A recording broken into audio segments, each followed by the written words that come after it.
জামাইকে বসে রাখতে হলে এরকম মজার মজার মিষ্টি মাঝে মাঝে ঘরেই তৈরি করে খাওয়াতে হবে, নতুবা জামাই কিন্তু ছুটে যাবে বাহিরে আবোল তাবোল মিষ্টি খাওয়ার জন্য।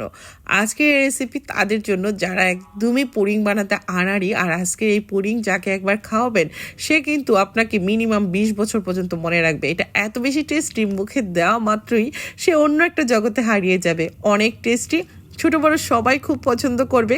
নামি দামি মিষ্টির দোকানে যে পুডিংগুলো বানিয়ে বিক্রি করে তাদেরকেও কিন্তু হার মানিয়ে দিবে আজকের এই পুডিং রেসিপি।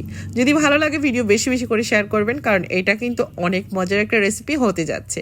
আমি এখানে 4 পিস পাউরুটি ছোট ছোট টুকরা করে কেটে নিয়েছি। এখানে আমি 1 লিটার দুধ জাল করে হাফ লিটার করে নিয়েছি, আর সেই দুধের মধ্যেই কিন্তু এটা ভিজিয়ে নিলাম। এখন আমি একটা পাশে রেখে দিলাম পাউরুটিটা, আর এদিক থেকে আমি হাফ কাপ পরিমাণ চিনিতে 2 টেবিল চামচ পরিমাণ পানি দিয়ে আমি একটু ক্যারামেল তৈরি করে নিচ্ছি। আর ক্যারামেল তৈরি করার জন্য প্রথমে চুলার আঁচটা বাড়িয়ে দিব। যখন এরকম ব্রাউন কালার হয়ে আসবে তখন চুলার আঁচটা একদম লো হিটে করে আমি কালারটা সুন্দর একটা কালার এনে নিব। যখন দেখবেন সোনালি কালারটা হয়ে আসছে তখনই কিন্তু বাটিতে ঢেলে দিতে হবে। এর বেশি কালার আনা যাবে না, তাহলে কিন্তু ক্যারামেলটা তিতো হয়ে যাবে। আশা করছি এই বিষয়টা খেয়াল রাখবেন। এখন আমি বাটির চতুর্পাশটাতে এভাবে করে একটু ক্যারামেলটাকে ছড়িয়ে দিলাম। এটা কয়েক মিনিটের মধ্যেই কিন্তু ঠান্ডা হয়ে জমে যাবে। এদিক থেকে একটা বাটিতে আমি নিয়ে নিলাম হাফ কাপ পরিমাণ চিনি আর 3টা ডিম। এখন খুব ভালো করে মাখিয়ে ফেটিয়ে নিতে হবে। একটা শক্ত বড় কাঁটা চামচ দিয়ে এভাবে ফেটিয়ে নেবেন। কারো হাতে যদি হ্যান্ড বিটার থাকে তাহলে হ্যান্ড বিটার দিয়েও করতে পারেন, তবে এভাবেও করা যায়। চিনিটা যতক্ষণ না গলে যাচ্ছে ততক্ষণ পর্যন্ত মাখাতে হবে। আর এদিক থেকে আমি পাউরুটি এবং দুধ একসাথে খুব ভালো করে মিশিয়ে নিলাম। এখন কিন্তু 2টা উপকরণ একসাথে করে চালনিতে চেলে নিলেই হয়ে যাচ্ছে। তবে একটু ভালো রেজাল্টের জন্য আমি যেটা করছি, সকল মিশ্রণগুলো একসাথে করে একটা ব্লেন্ডার জারে দিয়ে খুব ভালো করে একটু ব্লেন্ড করে নিচ্ছি। এই কাজটা কিন্তু আমার নিজের ইচ্ছায় আমি করলাম, আপনারা চাইলে কিন্তু কাঁটা চামচ দিয়েও করতে পারেন।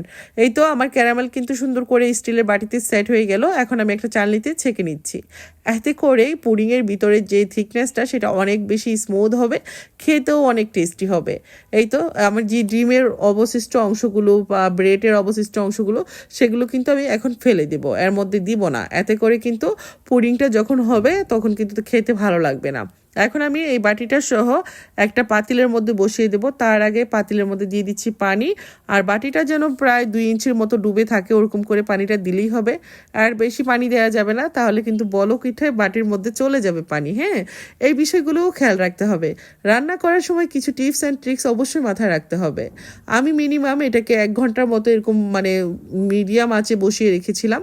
এখন আমি একটা টুথপিক দিয়ে চেক করে নিলাম, আমার পুডিং কিন্তু একদম পারফেক্টলি হয়ে গেছে। নামিয়ে আমি এটাকে হাফ অ্যান আওয়ারের জন্য নর্মাল ফ্রিজে রেখে দিয়েছিলাম। এখন পুডিংটা কেটে আপনাদেরকে দেখিয়ে দিচ্ছি। আসলে এত মজার হয় এই পুডিংটা, বাসায় তৈরি না করলে বুঝতেই পারবেন না। যদি বাসায় তৈরি করেন অবশ্যই কমেন্ট করে জানাবেন। আর কেমন লেগেছে আমার আজকের রেসিপিটা জানাতে ভুলবেন না। ভালো লেগে থাকলে ভিডিওটা অবশ্যই বেশি বেশি করে শেয়ার করবেন। এই পুডিংটা কিন্তু গরম গরম খেতে যেমন মজা, ঠান্ডা ঠান্ডা খেতেও কিন্তু অনেক ভালো লাগে। আশা করছি দেখেই বুঝতে পারছেন কতটা লোভনীয় হয়েছে। একটা পারফেক্ট রেসিপির জন্য কিন্তু সবসময় পায়েল কিচেন টিপসের সাথে থাকবেন। একটা লাইক অবশ্যই করে দিবেন, এতে করে কিন্তু সবসময় আপনার কাছে আমার ভিডিও নোটিফিকেশনগুলো চলে যাবে। আর ভিতরটা দেখেই বোঝা যাচ্ছে এটা মুখে দেওয়া মাত্রই কিন্তু অন্যরকম একটা ফিল হবে। এটা অনেক বেশি টেস্টি। এভাবে করে বাচ্চাদেরকেও দিতে পারেন, যে বাচ্চারা দুধ খেতে চায় না তাদেরকে কিন্তু পুডিং বানিয়ে আপনারা টিফিনে দিতে পারেন অথবা বাসায়ও খাওয়াতে পারেন। এটা তো আমার জামার অনেক পছন্দের একটা খাবার। তো কেমন লেগেছে দেখে হয়তো বুঝতে পারছেন।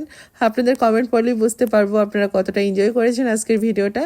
সবাই ভালো থাকবেন। আজকের মতো বিদায় নিয়ে নিচ্ছি। ইনশাআল্লাহ আবারও নতুন কোনো রেসিপিতে দেখা হবে। আল্লাহ হাফেজ, আসসালামু আলাইকুম।